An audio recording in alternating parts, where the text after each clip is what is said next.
Hello, this is a homework help video for the Ancient China vocabulary activity. This is just like the other ones we've done. There's only 5 words this time, so it'll be short and quick for you. You know the drill, you know to do this. It is still worth 20 points, so it's 2 points for a sentence and 2 points for a picture. So, I just did that for the beginning of quarter 4 because you guys know how to do this. It's pretty short and easy, and that will give you some points to start strong with at the beginning of the quarter.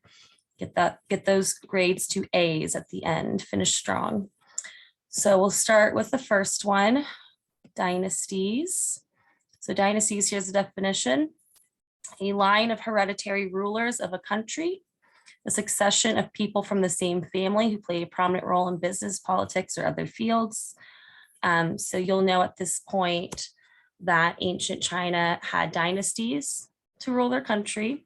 So a sentence you could use is ancient China had dynasties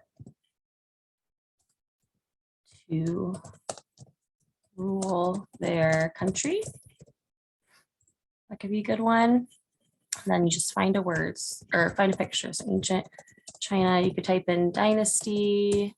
I think this one's kind of hard to do a picture for. I'd say maybe, an emperor of some sort you could put as a picture. Same with empire. I feel like those are kind of hard to find pictures for, but just put something there. Be creative. So let me here. Smaller. Okay, so empire, an extensive group of states or countries under a single supreme authority, formerly especially an emperor or empress. So extensive group of states or countries. Mesopotamia had empires. Egypt had an empire. Ancient China was an empire. So you could even just say ancient civilizations had empires with, what was the term they used? I think it was single supreme authority with the single supreme authority. You can use these sentences. So empire, let's do a picture.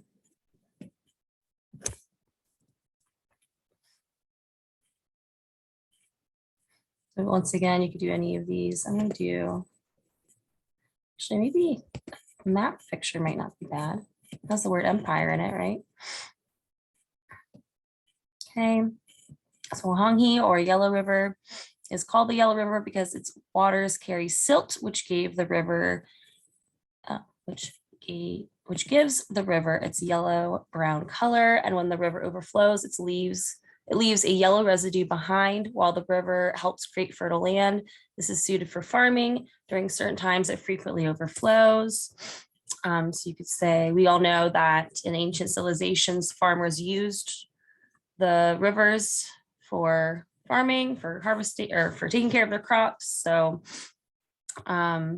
in ancient China, farmers used, and you could say the Huanghe or Yellow River used, I'll just do both.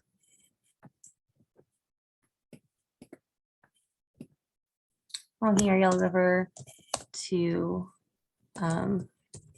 water their crops. Nothing crazy. And do a picture. You just type in even just a river.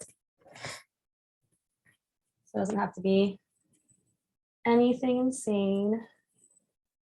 Let's see. Oh, looks like the Yellow River. But yeah, we're not making this overly complicated. You know the drill. The next one's oracle bones. Oracle bones were ox scapula or turtle plastron bones that the Chinese would carve or scratch their questions on. Then the priest would burn the oracle bone until it would crack. So oracle bones were used for predictions. I might need to add that to the definition so that helps you guys. Oracle bones were used to make magical predictions. And we'll learn more about that. You'll get to watch a video, but people in ancient China would use oracle bones to tell the future, or you could say, or to predict the future. Type in oracle bones.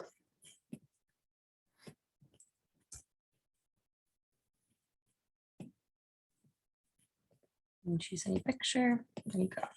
So I just did 4 of them. I'll let you do the dynasty on your own. But you can use these sentences if you want. But I'll let you put some effort in. Come on, guys, just do 1. So this dynasty marked the transition from a Neolithic culture to more urban civilization. So if you remember Neolithic revolution, that was a vocabulary word for Mesopotamia. That means when they are Neolithic, that means they were hunters and gatherers. They moved around. But then the Neolithic revolution is when they stopped and found that fertile soil and they began to settle and create civilization. So that's what that first sentence is referring to. But go ahead and do this on your own. Doesn't have to be anything crazy. Make it simple and turn it in. Get those points. Contact me or Ms. Staffen if you need any help.